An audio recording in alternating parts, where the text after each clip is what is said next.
सरोकार।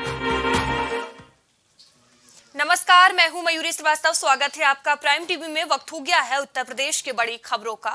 हरियाणा के मेवात नू में हुए हिंसक झड़प को कई दिन बीत चुके हैं, जहां झड़प को लेकर यूपी में भी हाई अलर्ट जारी किया गया था।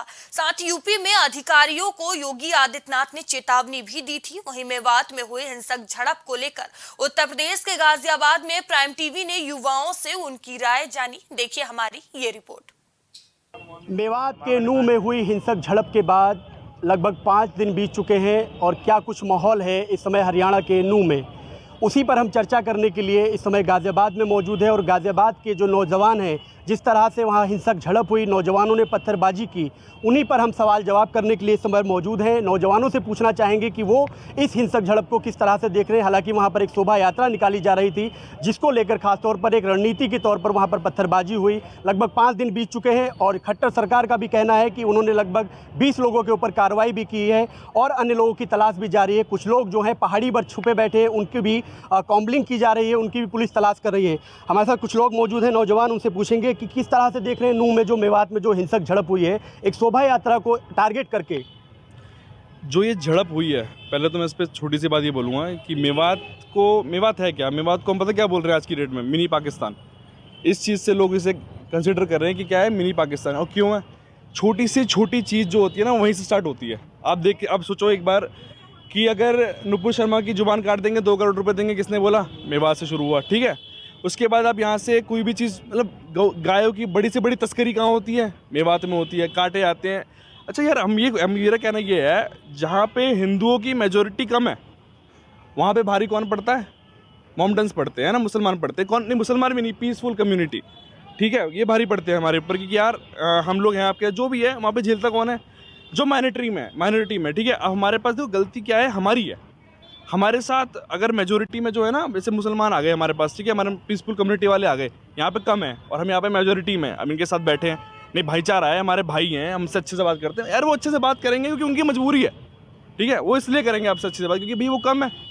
आपको क्या लगता है कि मोनू मानेसर का एक वीडियो वायरल हुआ, उसको जारी करने के बाद ही ये हिंसा फैली है, या उससे पहले से ही इस तरीके की जो प्रायोजित तरीके से जो एक प्लान किया गया उनकी तरफ से, ये जानते हैं? देखो, मैं ये बोलूँगा कि किसी के वीडियो डालने से, देखो, प्रोवोक करना का मतलब ये, प्रोवोक करना, हमने, चलो मैंने प्रोवोक किया, मैंने, ठीक है, मैं आ रहा हूँ जी, मार दूंगा, काट दूंगा। देखो एक ना तरीका होता है, आप ना आ सकते हो, ठीक है, प्रदर्शन कर सकते हो शांतिपूर्वक यार, लेकिन आपने देखा उस दंगे में क्या क्या, कौन कौन सी बंदूकें इस्तेमाल हुई हैं, क्या क्या खुलेआम प्रदर्शन हुआ, किन किन हथियारों का प्रदर्शन हुआ है। किसी को जान से मार देना, गला काट के उस पर चाकू मारना, उसके ऊपर उसकी ईंट मारना, ये कहाँ की पीसफुल कम्युनिटी है यार? आप ये बताओ, ठीक है, मोनू मानेसर इसमें कहाँ गलत है? देखिए, मेरा कहना यह है कि जिस तरह से वहाँ महिलाओं के साथ छेड़छाड़ हुई, मंदिरों में वो लोग छुपकर बैठे, जहाँ पर पुलिस भी मुस्तैद थी, जिसके बाद एक व्यक्ति द्वारा, जिसके पास लाइसेंसी बंदूक थी, जो कि एडवोकेट था, उसके तरफ से फायर हुई और दूसरी तरफ से फायरिंग हो रही थी। तो माहौल किस तरीके का वहाँ पर बना हुआ था, ये सब आप देख चुके हैं तस्वीरों में भी। तो क्या योगी सरकार की वहाँ पर मांग हो रही है, बुलडोजर की मांग हो रही है हरियाणा में? आखिर क्यों योगी सरकार की वहाँ जरूरत पड़ रही है? तो योगी सरकार की ज़रूरत पड़नी चाहिए, जहाँ, यहाँ नहीं। मैं तो कह रहा हूँ, अगर योगी जैसा बंदा अगर पाकिस्तान में चला जाए ना, तो पाकिस्तान में सिर्फ भगवा ही दिखेगा आपको ना, कि पूरा भगवा ही दिखेगा, पूरा चल रहा है वहाँ पे। देखो योगी की बात जो है ना, वो हर कोई, देखो हर किसी के मैं दम नहीं है ना कि वो राम लिख के चले या फिर राम का झंडा लेके चले। तो बोलने और करने में बहुत अंतर है। योगी जी की सरकार अगर वहाँ हो जाए, तब तो मुझे लगता है तस्करी तो बहुत दूर की बात है, वो मिनी पाकिस्तान नहीं, मेवात का नाम भी नहीं, और वो मतलब समझ लो एक भगवा राज, पूरा भगवा झंडे की तरह वो पूरा फैलेगा। और बस यही है, योगी का तो डिमांड हर जगह होना चाहिए, बुलडोजर ही चलना चाहिए वैसे वहाँ। देखिए, बुलडोजर चलना चाहिए। और हमारे साथ और भी कुछ नौजवान लोग हैं, उनसे ही पूछेंगे क्या देख रहे हैं इस प्रकरण को, क्योंकि जिस तरह से पत्थरबाजी हुई, बमबाजी हुई, गोलीबाजी हुई, उसमें महिलाएं, बच्चे, तमाम तरीके के तरह तरह के लोग थे। थाने को आगजनी किया गया, गाड़ियों को आग लगाई गई। लगभग 5 दिन बीत चुके हैं। खट्टर सरकार का ये भी कहना है कि 20 लोगों पर कार्रवाई भी कर दी गई है। लेकिन लोग अब क्यों वहाँ पर योगी सरकार की मांग कर रहे हैं, बुलडोजर की मांग कर रहे हैं? देखिए सर, सबसे पहले तो मैं खट्टर सरकार को दोषित मानता हूँ, क्योंकि जब इतनी भारी संख्या में हिंदू अपनी शोभा यात्रा वहाँ निकाल रहे थे, तो उनको पुलिस प्रशासन टाइट करना था। और मैं तो कहता हूँ या तो खट्टर सरकार इस पर पूरा एक्शन ले, अन्यथा हिंदू भाई सारे लोग मिलकर के ईंट का जवाब पत्थर से देंगे, सबसे पहली चीज़। और दूसरी चीज़ ये, मोनू मानेसर को लेकर के ये लोग जो बोल रहे हैं कि उसकी वीडियो एक वायरल हुई, ये हुआ, उससे पहले एक उसका क्या नाम है मूल्य का उसका दिखाए तो उसको प्याज की तरह फोड़ मोनू देंगे। मानेसर का बयान भी आ रहा है, लगातार टीवी पर आ रहे हैं, टेलीविजन पर बोल रहे हैं अगर वो गलत हैं तो गिरफ्तारी देंगे, अगर वो गलत नहीं है उनको क्लीन चिट बिल्कुल, दी मैं जाए। तो कहता हूँ मोनू मानेश्वर का अगर उनको प्रॉब्लम है, मोनू मानेश्वर को अगर वो अरेस्ट कराना चाह रहे हैं तो उससे पहले मामन खान को भी अरेस्ट कराएं, जिसने उनको खुली चेतावनी दी थी कि प्याज की तरह फोड़ देंगे। दोषी अगर हमारा मोनू मानेश्वर है तो उससे बड़ा दोषी मामन खान है। सबसे बड़ी चीज़ यही है कि हिंदुओं को अब जागने की ज़रूरत पड़ गई है। या तो सरकार हमारा पूरे तरीके से वहाँ पे जाकर के एक्शन करेगी, अन्यथा हिंदू दल सारे मिल कर के वहाँ पे धावा बोले। और मैं कह रहा हूँ ईंट का जवाब पत्थर से ही देना चाहिए बस। चलिए, और भी कुछ लोग हैं, उनसे भी पूछेंगे आखिर क्यों हरियाणा के अंदर में बुलडोजर की इतनी ज़ोर शोर से मांग हो रही है, क्योंकि जो प्रकरण नूह और मेवात में हुआ उसके बाद लगातार वहां पर बुलडोजर की मांग हो रही है, योगी आदित्यनाथ की मांग हो रही है। क्या प्रकरण को आपने देखा किस तरह से मेवात में हुआ और किस तरीके से, क्योंकि आप भी नौजवान हैं, वहाँ पर भी नौजवानों ने ही पत्थर उठाए, हालांकि उनके हाथ में किताब पेन कॉपी होना चाहिए था। एक मानसिकता किस तरीके से दर्शाता है? सबसे पहले तो जो सारा दोष जाता है सरकार का कंट्रोल होना, एक प्रदेश में क्षेत्र में होना बहुत ज़रूरी है। जैसे आज यहाँ पे उत्तर प्रदेश में जब से योगी सरकार आई है तब से एक दंगा नहीं हुआ है। कट्टर सरकार को मैं ये कहना चाहता हूँ, अपनी नीतियाँ बदलिए, अपनी पॉलिसियाँ बदलिए, हिंदू को मरने ना दो। विनती करूँगा हिंदू भाइयों जाग जाओ, ये सेकुलरपना हमने बहुत कर लिया, बहुत हो गया हमारा, भाई भाई करके हमने बहुत देख लिया। जैसा कि एक हमारे मित्र ने कहा था, अभी जो खड़े हैं यहाँ पे हम लोग मेजॉरिटी में, इसलिए ये लोग हमसे जी जी करके बात करते हैं। पर आज मेरे वहाँ पे जो हिंदू भाई, मेरी बहनों को मारा गया है, पुलिस वालों पे हाथ उठाए गए हैं, उनके साथ छेड़छाड़ की गई है, इसका जवाब कट्टर सरकार आपको देना पड़ेगा।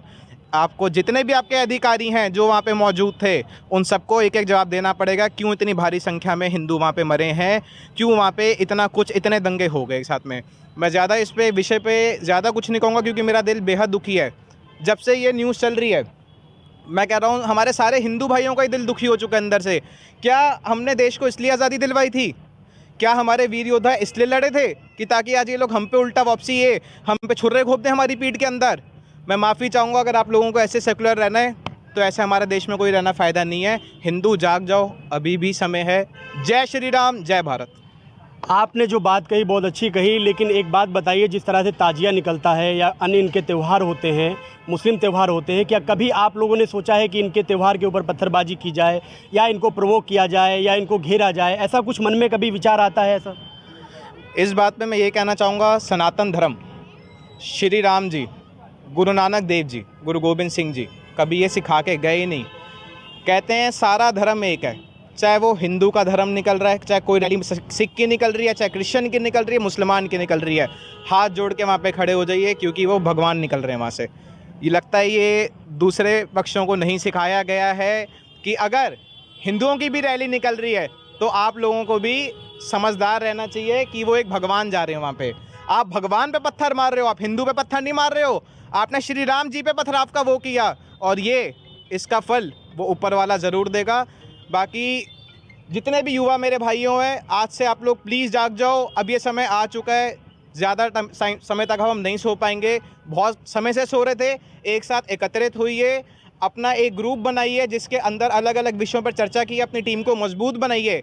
ये हिंदुत्व, जहाँ तक मेरा मानना है, जहाँ तक हमारे जो मोदी जी कहते हैं, योगी जी कहते हैं, एक दिन भगवा झंडा जो है ये हिंदू राष्ट्र बन कर आएगा, और मैं इसके साथ हूँ। देखिए किस तरीके से लोगों ने बेबाकी से जवाब दिया, खासतौर पर जिस तरह से नूह और मेवात में लगातार हिंसक झड़प हुई है और 5 दिन लगभग बीत चुके हैं। लगातार कट्टर सरकार के भी बयान आ रहे हैं कि आखिर जो घटनाक्रम हुआ है, जो शोभा यात्रा पर पथराव हुआ है, वो कहीं ना कहीं प्रायोजित तरीके से थी। लगभग 20 लोगों की गिरफ्तारी भी हुई है उसमें, और अन्य लोगों की गिरफ्तारी भी लगातार जारी है। कहीं ना कहीं जो बीजेपी की सरकार है, हालांकि खट्टर सरकार, लेकिन लोगों की अभी तक वहाँ पर मांग है। यूपी के जो मुख्यमंत्री योगी आदित्यनाथ की मांग कर रहे हैं, बुलडोजर की मांग कर रहे हैं। हालांकि आज बुलडोजर की कार्रवाई देखने को भी मिली हरियाणा के अंदर में, लोगों ने अपनी राय दी, अपनी पक्ष रखा।